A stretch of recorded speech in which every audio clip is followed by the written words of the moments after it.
warm welcome to all of you. I'm Neha Bhardwaj-Alter, and tonight we are setting up the clash between table toppers Gujarat Titans versus a team that was one of the strongest on paper, but just haven't been able to perform to their potential, which is Sunrisers Hyderabad. That is right. It is Gujarat Titans versus Sunrisers Hyderabad. It is a David versus Goliath contest, given how good Gujarat have been.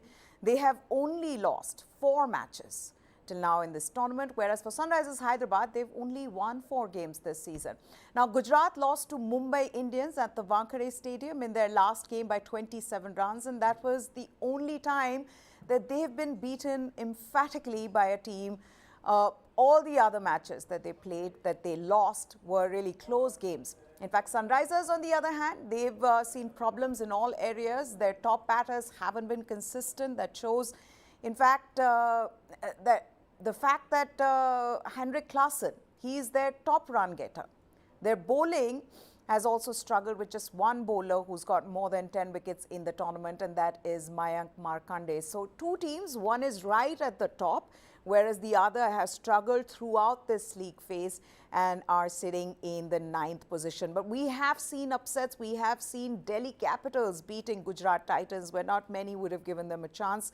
Gujarat Titans, in fact, lost to Mumbai Indians as well in the last game. So can Sunrisers Hyderabad upset Gujarat at Ahmedabad? That's the big question. I'm joined here by Jamie Alter. Kushan Sarkar is here with us as well.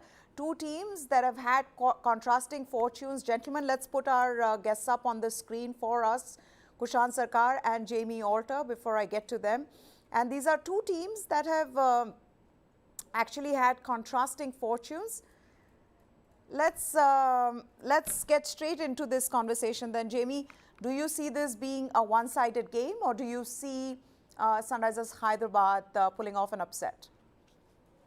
It's a tough one, because each time we've said, oh, this is a no contest, this is a mismatch. That team has gone on and won. I mean, Gujarat were defeated at home the last time they played there. Yesterday, KKR went to Chennai and beat them, in a low-scoring match.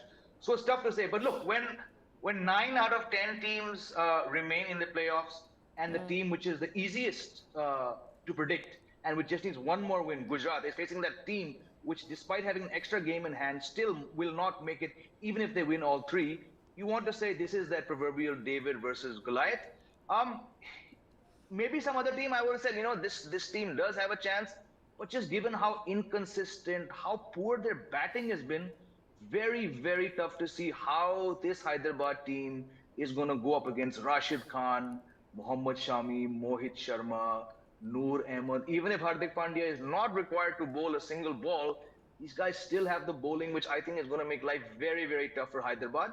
Of course, you want to see, you want to see a bit more permutations and combinations pop up, but man to man, it's a no contest for me.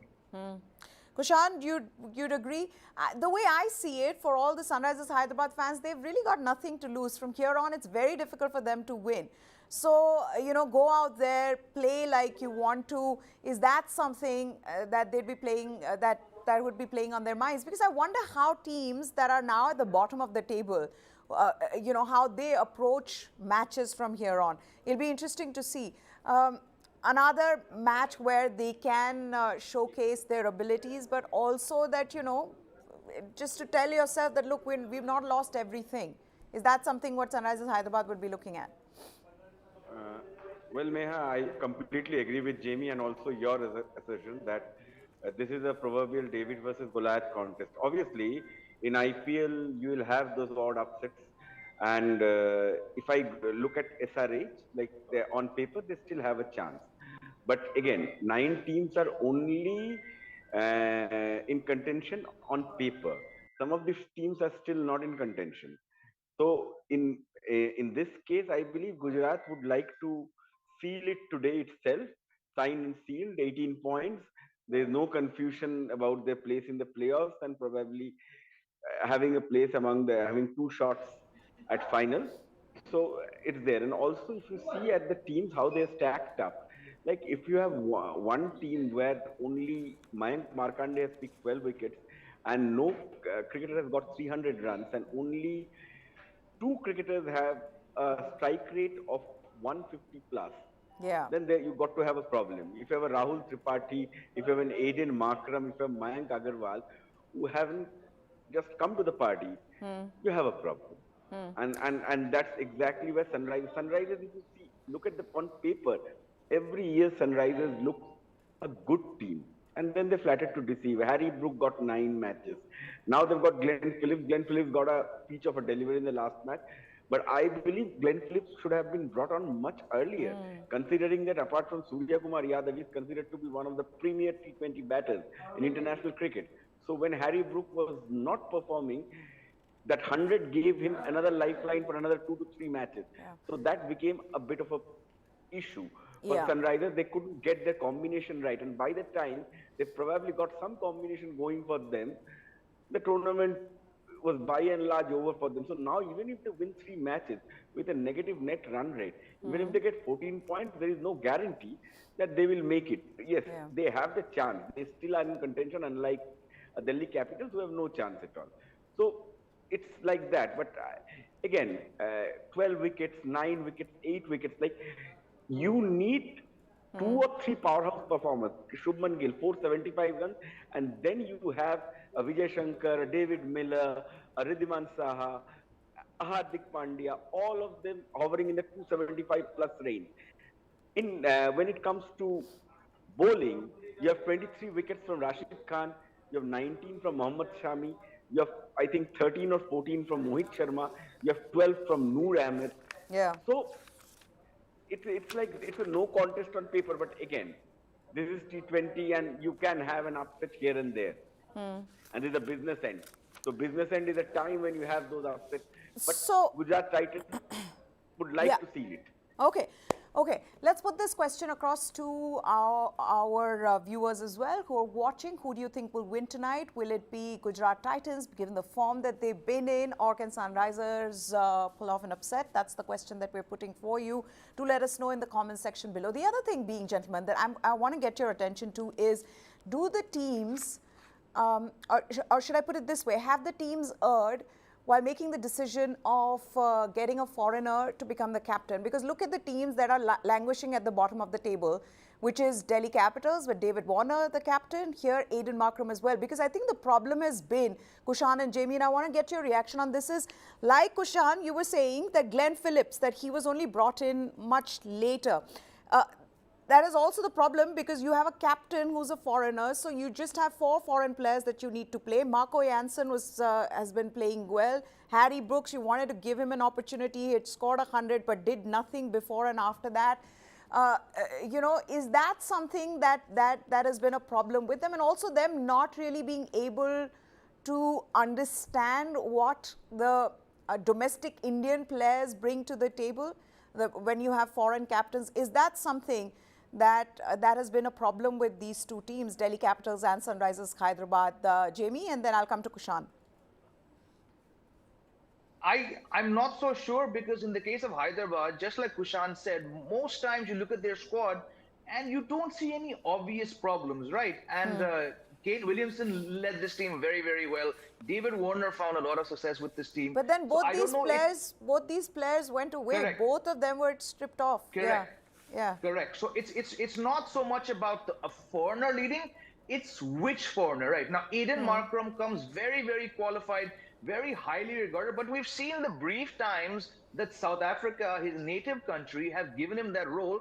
It's not brought a lot of success. Yes, he was their under 19 captain, but in 2018 they gave him the ODI captaincy, and India won that series 6-1 or something, right? And then they immediately removed him. Now since then they've tried now and then. Recently he's been given charge, but to my mind, and this is purely just from someone looking in from the outside, he doesn't seem like someone who's very aggressive. Seems more mild-mannered. Individually, brilliant fielder. Every highlights package, every 2 weeks, when the host broadcaster adds a new fielding package, Aiden Markram's catches are there. When he bats, he looks very good. But it's a combination of Aiden Markram perhaps not being as tactically astute as a David Warner was with this team, or definitely Kane Williams was.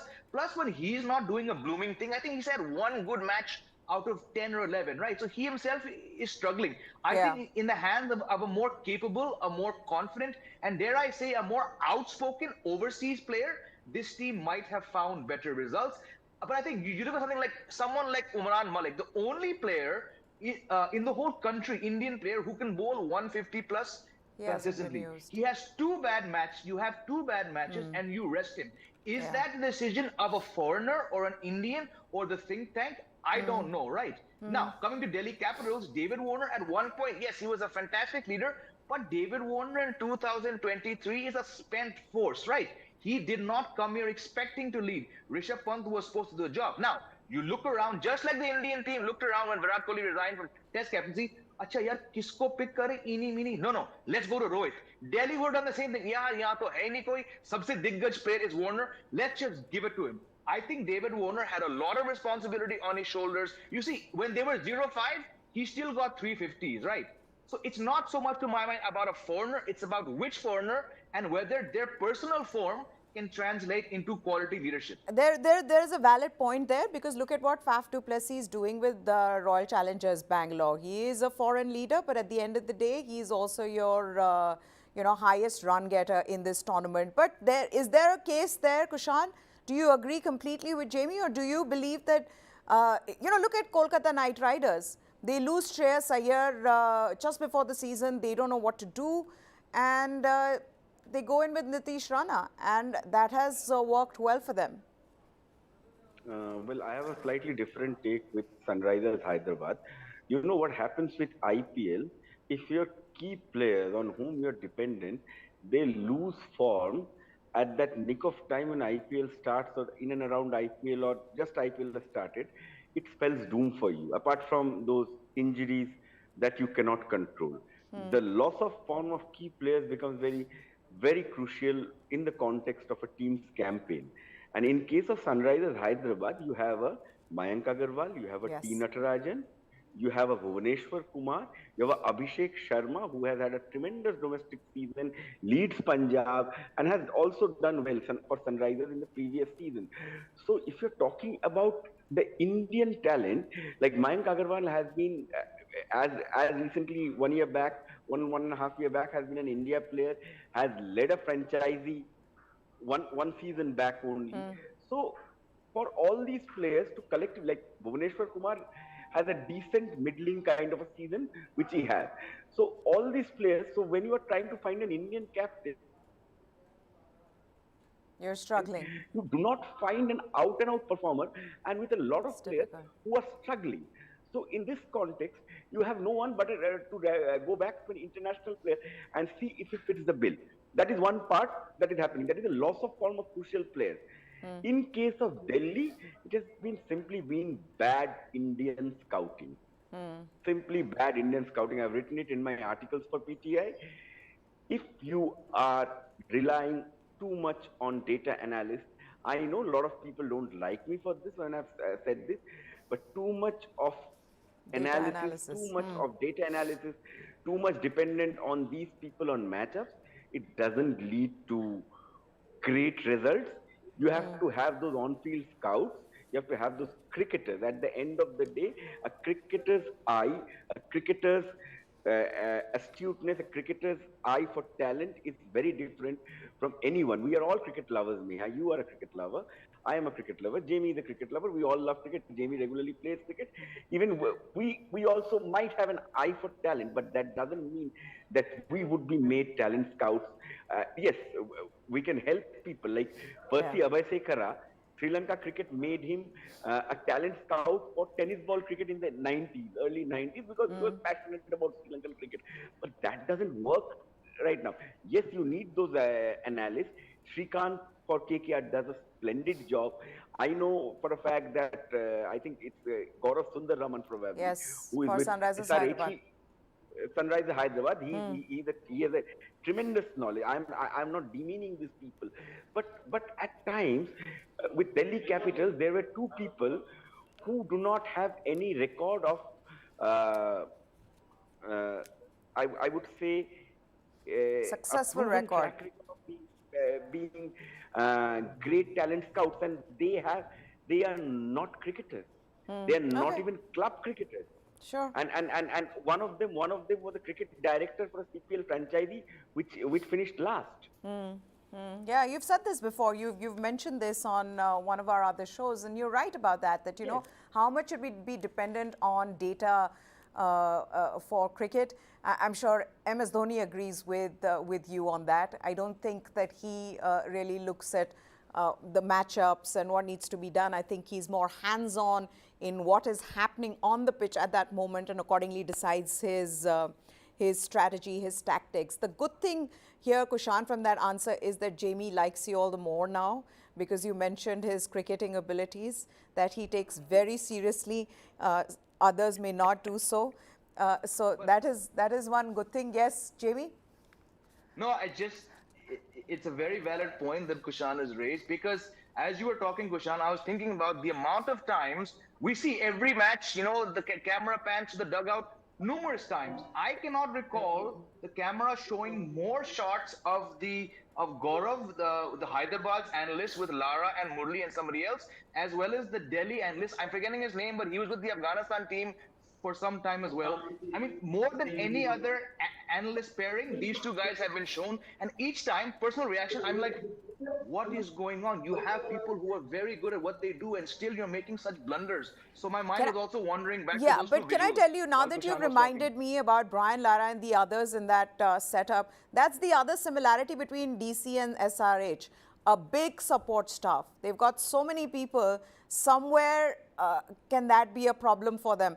But let's also talk a little bit about Gujarat Titans, guys. How good has this team been? Every time we've had a conversation, we've just spoken about, there's one thing that you come in as defending champions, so you have that reputation of how you've done last year, but to be able to carry on from there and do it in such a fashion, it's fascinating to see. I would think that out of all the losses that they've had, I think the last one was the one where you actually felt, okay, nobody has turned up for Gujarat Titans except for Rashid Khan, and he was an unlikely hero, but then he still did it. That has been, I think, the only game. Otherwise, all their games have been in the last over. That just goes on to show how good this team is, Kushan.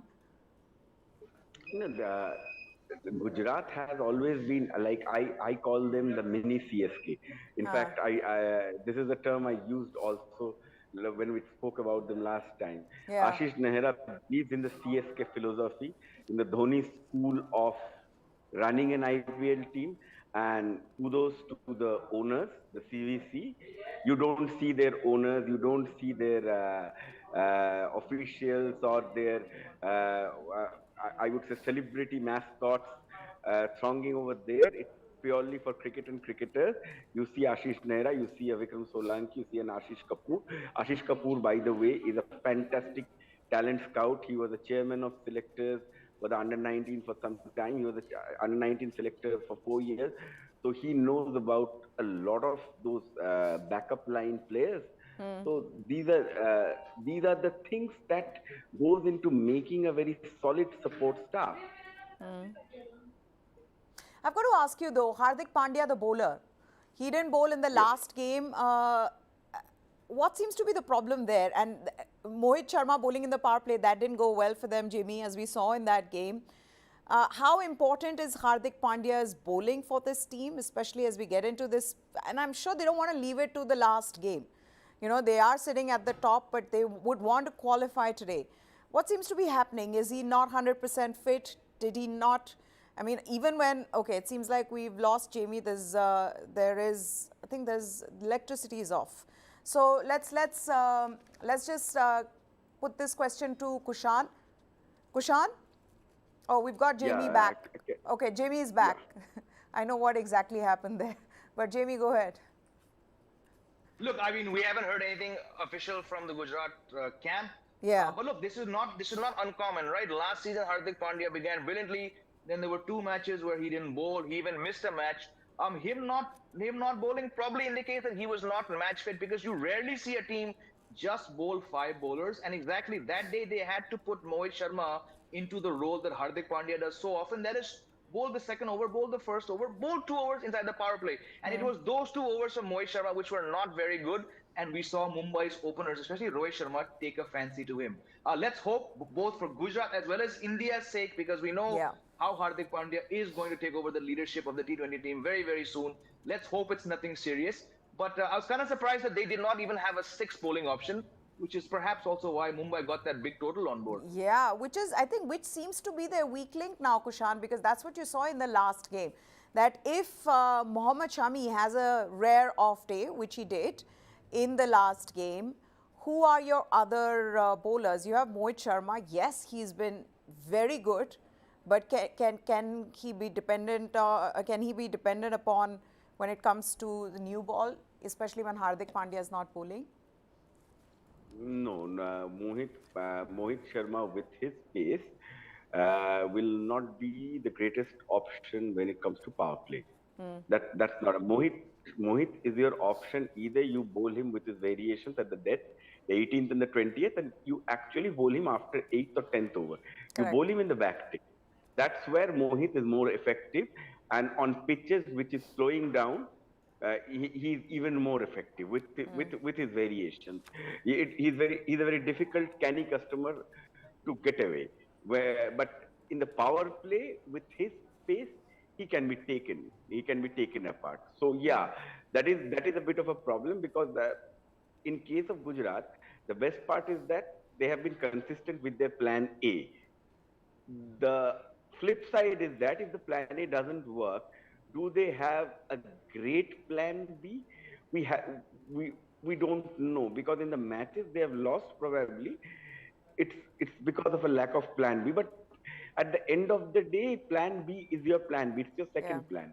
It's not your first plan. Yeah. So in case of your first plan, you stick to your Saha and Gill batting well, Miller and Tewatia playing those back end belters, and you have in between Hardik, who will be a bit of an anchor and a bit of a marauder in the middle, and you have Vijay Shankar, who would in situations and in conditions come in and play. We haven't seen Vijay Shankar bowl a lot.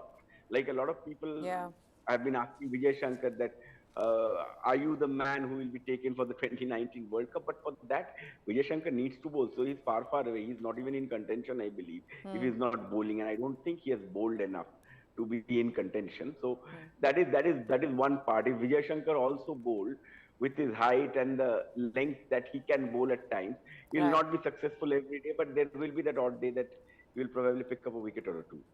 Okay, now this is the ground where you've seen 227 being scored. There's also a ground where 130 has been scored. Of course, we've seen matches which have been high scoring, more high scoring. But I was just looking at the numbers in terms of, winning the toss and chasing. It's basically team chasing has won 3 and team batting first has won 3. So that's even out of the 6 games. What do you think, whichever team wins the toss, what do you think they will look to do, Jamie?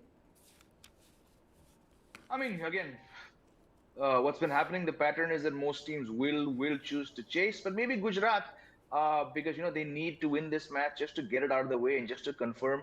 Plus, they know that Hyderabad, the batting is weak. Probably, I mean, if Hardik Pandya chooses to bat, if he clicks, if Saha clicks, so I think Saha's got a bigger chance of clicking if they chase. But, they have the players. David Miller, despite not getting a 50 in 10 innings, like Kushan said, he's still giving you those back-end blinders, So if their batting might clicks and they're batting first, then yes, I see 215, 220 easily being put up. If Hyderabad bat, I mean, like I said earlier at the start of the show, how do they counter Shami, Rashid Khan, Mohit Sharma, Noor Ahmed, and maybe even Azhar Joseph has a good day today, who knows? So for me, simply, if Gujarat bat first, yes, 200 plus easily. If Hyderabad bat first, maybe 170, 180 max. That if they have a good day. What about you, Kushan? I think if Gujarat wins the toss, they should clearly bat first. And pile up those runs, put the scoreboard pressure on Sunrisers Hyderabad, a team that is not scoring a lot of runs, under scoreboard pressure in a must-win game. There will always be a possibility to wilt. So I think Yeah. 200 should be the par score, and they can defend it. They have the bowlers to defend it. Mohammad Shami might have had an off day, but he will not have off day every time. Okay. So let's hope, Okay. and that's how it is. Okay, let's move on now to this other talking point, which is for a team that won 5 of their, I think, first 6 or 7 matches in this season. Rajasthan Royals' inexplicable loss of momentum has left the Royals fans wondering what seems to have gone wrong with the team. RR registered their 3rd lowest total against Royal Challengers Bangalore last night. They could only score 59 runs in their chase of 172, highlighting the poor run of form that they are in at the moment. The Royals have won only 2 of their last 8 matches, and when Sanju Samson was asked this question as to what has happened with the team at the post-match presentation, he replied by saying he does not have an answer to that. Let's find out if the 2 experts on our show, they have an answer to this question. What seems to be going wrong with Rajasthan Royals, Kushan? I mean, this is a team that not only just looked good on paper, this was a team that started with a bang. They had the template right. They had openers that were scoring runs. Middle order was well taken care of with Sanju Samson. Chimron Hetmeyer was finishing matches. You had the most balanced bowling lineup. Suddenly, they can't get a win under their belt. And that has got a lot to do with not having a complete bowling attack. Yes, you have a Trent Bolt. Yes, you have a Yuzi Chahal. Yes, you have a Ravi Ashwin. But I think collectively it's the pace attack which has not been up to the scratch. Bolt has also not been exceptional this season. If we go by the records, he has been decent. He's always has had a decent IPL whenever he has played most of the time, but it's not an exceptional IPL. And if you look at the other bowlers, yes, like you are bowling a Kuldeep Yadav or KM Asif. Like KM Asif gave I think 20 odd runs Yeah. to Anuj Rawat. Actually, he let Anuj Rawat come back to form. Anuj Rawat had no form going for him coming into the match, and Anuj Rawat was back in form. So that is there, and also the fact that the bowling hasn't supplemented the batting. They have been too dependent and living in a halo that yes, they have got a Yashasvi Jaiswal, and Yashasvi Jaiswal has got a lot of help from Zubin Barucha, who is the team director and who I believe has a lot of say, just like Kumar Sangakkara had in team selection and in team composition. But to be very honest, last year Rajasthan played the final, but Zubin Barucha has been there with the team for a long time. But if you look at RR's performances, like does it inspire confidence of highest order? Like apart from that one final finish, you can claim about Yashasvi Jaiswal, but at the end of the day, Yashasvi Jaiswal did his hard yards in domestic cricket for Mumbai, and yes, obviously he's compelled to say about what RR Academy did for him, and obviously he's having a breakthrough season. But again, too much of focus on Yashasvi and Yashasvi's performance, and like Butler didn't have a season like he had last time. Yes, he had good performances. So everything taken together, and obviously the bowling, the pace attack hasn't been of a quality that can win you IPL trophies. I On top don't of think that, some of they've those, had the pace. yes, Kushan, but on top of that, some of those tactical decisions as well, right? I mean, we've spoken about those Yes, decisions yes. by Sanju Samson. You With know, McCoy, yeah, Jason Holder yes, getting the 20th over. He gets smashed all over the park. Kuldeep Yadav gets the 19th over in one of the games instead of Obed McCoy. You even send Ravichandran Ashwin had a above great Jason tournament. Holder and Riyan Parag, who's had an off season. So that hasn't helped because Sanju Samson and, I mean, whoever is taking this decision, clearly some of these decisions haven't gone in their favor, and that has been a problem.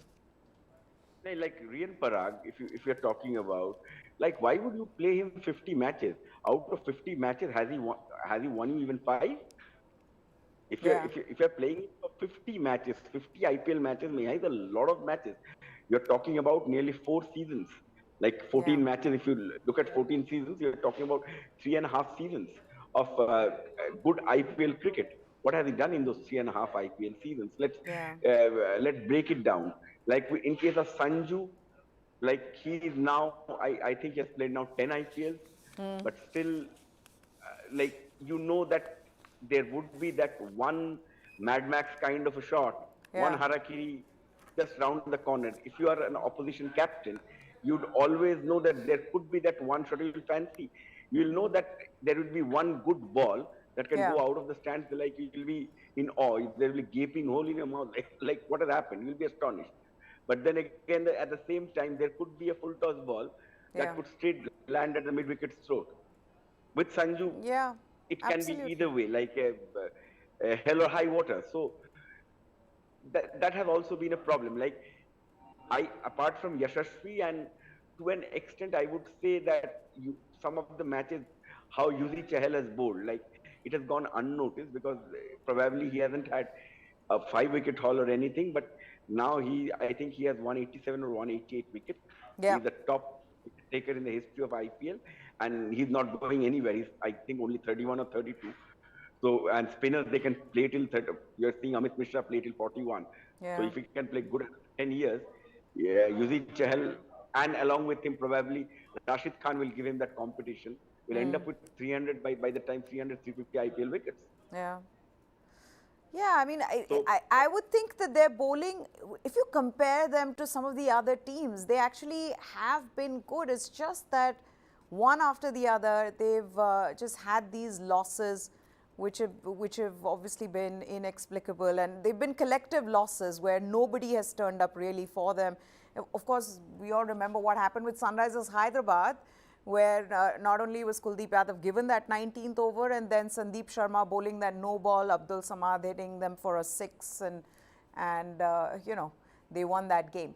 But okay, the other match of the night, it was the final league match at their home ground in Chennai, and there were emotional scenes at the Chepauk where MS Dhoni and his team, despite losing the match, treated their fans to a final lap of honor. Captain MS Dhoni led his team around the ground, hitting tennis balls into the crowd. He was thanking the fans for their support. He was thanking police officials that were present there.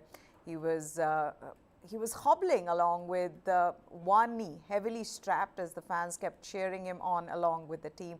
Even Sunil Gavaskar, he couldn't resist the moment as he ran onto the field to get his shirt signed by Mahendra Singh Dhoni. Now, we don't have that visual, but if you do happen, I mean, we've got, okay, there you go, right on cue.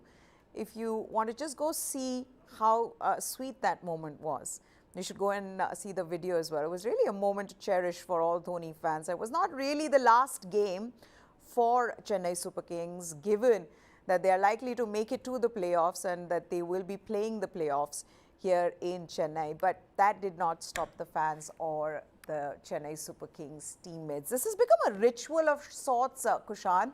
Every time Mahendra Singh Dhoni comes out to bat, firstly you see everybody on their phones. They've got the lights on, the torch light on, just to welcome him. They'll have some, the song matching the occasion, and in walks Mahendra Singh Dhoni. But last night was something different. I felt last night was not just everybody thanking him for everything, but I mean, I get the feeling, especially with Mr. Gavaskar running in to get his shirt signed, that everybody is now just, they know the end is near. Though with MS Dhoni, you'll never know. You will never know, but I don't know. I don't know what your thoughts are on this, but to me, it felt like maybe we won't see him again next season. It should be like that probably next season would be a bit of a like how his knee holds up. He's not getting younger. He will be nearly 43 next year. So it is very difficult at 43 to not play any cricket and just play IPL to IPL and keep yourself fit. Like he's not even playing Syed Mustaq Ali Trophy. He only comes to Chennai in the month of February, and from there he stays there for a month. Obviously checks out the options, the new talent, and does his own routines, and he gets ready for the IPL. That has been his routine. But as you grow older, it is very difficult for your muscles to respond just once a year, year to year, like Yeah. even if you are supremely fit. Also, this knee issue. Obviously, he has played for 20 odd years, all kinds of cricket. Like he made his debut for Bihar in Ranji Trophy in 2000. So senior cricket, he's playing for 23 years. So it's a hell lot of a time that he has been playing cricket, competitive cricket from first class level. So you have to give it to the man. Again, but CSK CEO Kashi Vishwanathan said that probably you might not have seen the last of. They don't want to give people an advantage. Maybe not the overwhelming emotions. They want to keep it in check because the tournament is still on. Maybe for that. You never know with Dhoni. He will never announce, and then again next year probably with the impact play rule and everything in place, he's batting at number 8. He's batting basically for 2 balls max, two Yeah. balls minimum, 8 balls max. That's what he has. That if you have a good match, he'll not need to come out to bat. If it's a kind of a middling or a bad match, he will have 7 to 8 balls at max to face. And if you get and still an Indian bowler of reasonable pace, he can still hit him like a Yeah. Khalil Ahmed or all. And because he's standing at Mahendra Singh Dhoni standing at the other end. You have seen Jaydev Unadkat, you have seen Khalil Ahmed. They wilt under pressure when they see just the sight of MS Dhoni, like he plays on their mind. He clutters their mind. So that is there. But Yeah. with MS Dhoni, it is very difficult to say. I feel that it is not physically possible for him to I at 43 you play next year. that's Physically, if you look yeah. at the sport, Yeah, no, it's not that's possible. But exactly then, why this question was, why I thought of this. And I'm going to wrap this up because my producer is asking me to. We're completely out of time, but that's exactly why I put this forth. That it's not that he may not want to play or the others don't want him to play or any of that. It's just that at what point does your body just tell you that, look, you cannot go on any further? And this heavily knee being strapped, you know, this whole moment where people are just celebrating him, I just kind of get that feeling that maybe even if he wants to, and even as much as we all want him to, there will come an end and maybe it'll come sooner than later. But thank you so much, Kushan, for taking the time out to talk to us. There you have it. It is Sunrisers Hyderabad versus Gujarat Titans. It is a David versus Goliath. Gujarat Titans sitting right at the top of the points table. Sunrisers Hyderabad struggling, tottering at the bottom. They are in the 9th position and are all but out of the tournament unless, you know, a lot of things have to go in their favor. We'll wrap this up at this moment, but right after this, we're going to start another stream. This stream is an exclusive interview with Pakistan Cricket Board Chief Najam Sethi. He's talking about the India-Pakistan rivalry. He's also talking about the standoff between India and Pakistan. And given that BCCI have taken this stance that they will not be traveling to Pakistan, what will Pakistan do now? All of that on the other side. Goodbye. Thanks for watching.